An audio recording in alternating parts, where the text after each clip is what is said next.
dans l'entrepreneuriat, on a toujours besoin du capital. Et il faut aussi apprendre comment gérer nos bénéfices, mais aussi nos sources de revenus pour pouvoir développer nos entreprises pour ceux qui ont déjà commencé, mais aussi pour les entrepreneurs potentiels. Ça peut leur aider à gérer leur argent, mais aussi à trouver le capital en créant une attitude face à la gestion de leur argent. Donc cette formation, c'est une formation des formateurs en éducation financière. Ceux qui sont formés vont former les autres. Nous avons vu le besoin qui est là. Des personnes qui veulent apprendre l'éducation financière, et l'objectif c'est d'avoir un personnel bien expérimenté pour pouvoir former les autres sur l'éducation financière.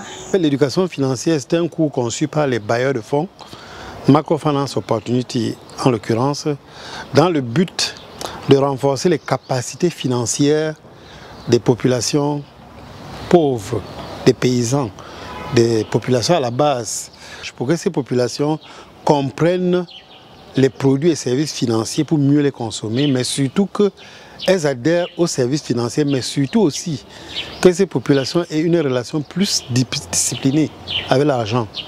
Apprendre à épargner, apprendre à faire un budget, apprendre à s'organiser, parce que la plupart du temps, le problème n'est pas la quantité d'argent, mais la gestion de l'argent.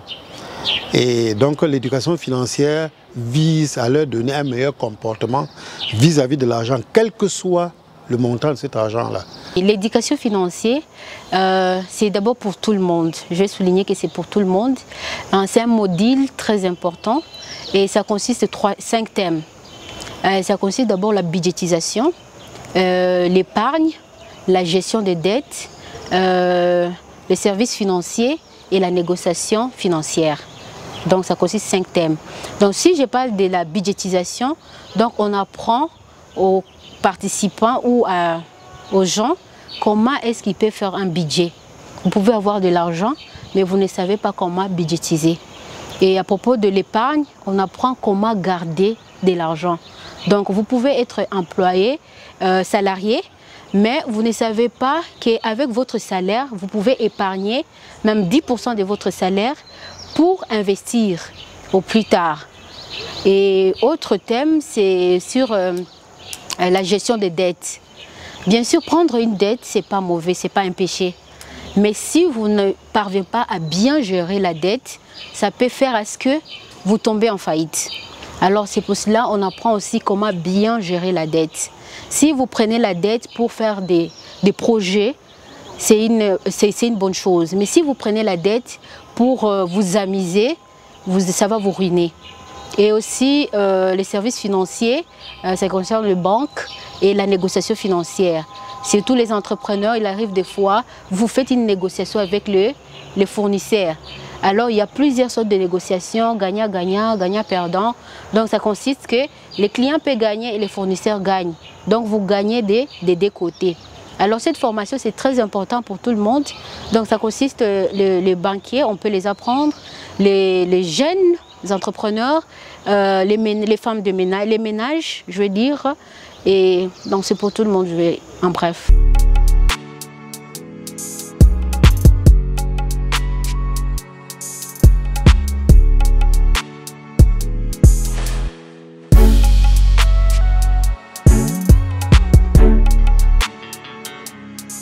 Apprendre qu'il faut épargner à tout prix, c'est un avantage.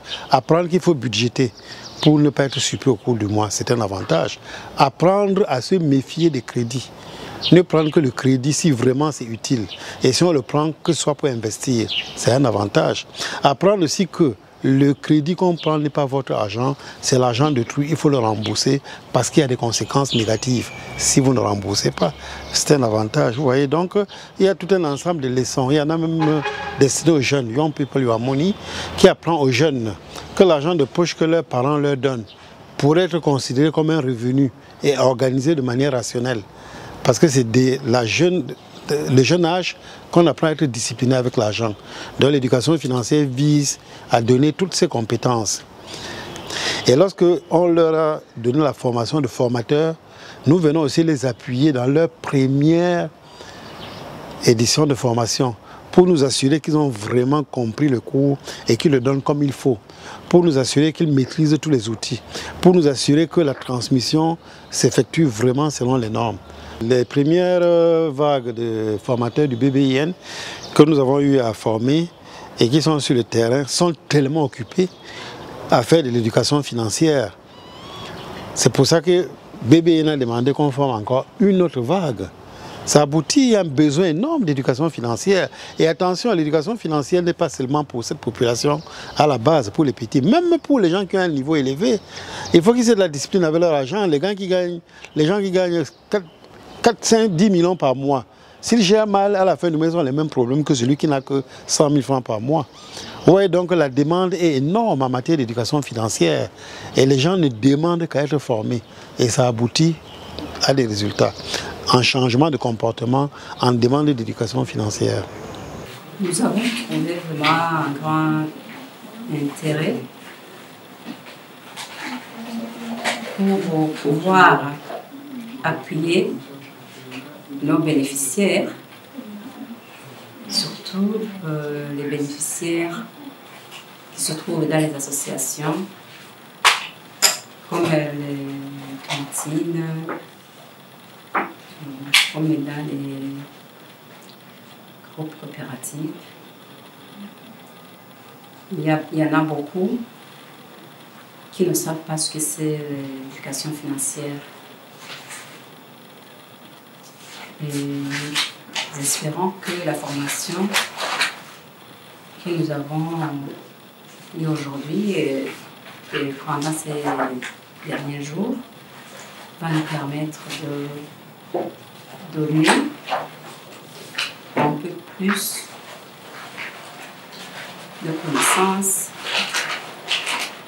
d'informations à notre public cible. Cette formation qu'on a suivie, on nous a appris comment former les adultes.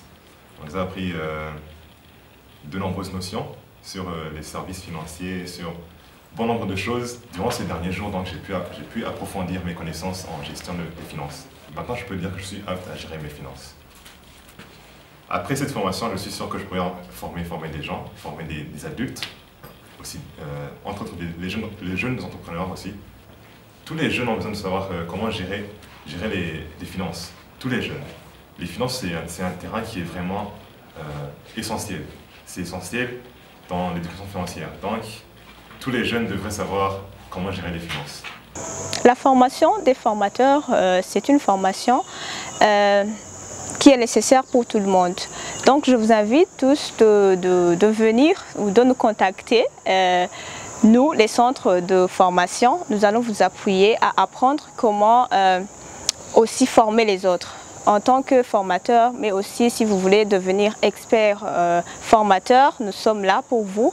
Vous avez vu, nous avons même des consultants internationaux. Dans notre cabinet, nous analysons les besoins des bénéficiaires et nous cherchons des consultants selon les profils des bénéficiaires. Si ce sont des bénéficiaires locaux, qui parlent Kirundi, il y a des consultants qui font ça. S'il y a des bénéficiaires qui parlent français, anglais. Donc, nous avons des experts dans notre cabinet, CECORD. Alors, vous êtes les bienvenus.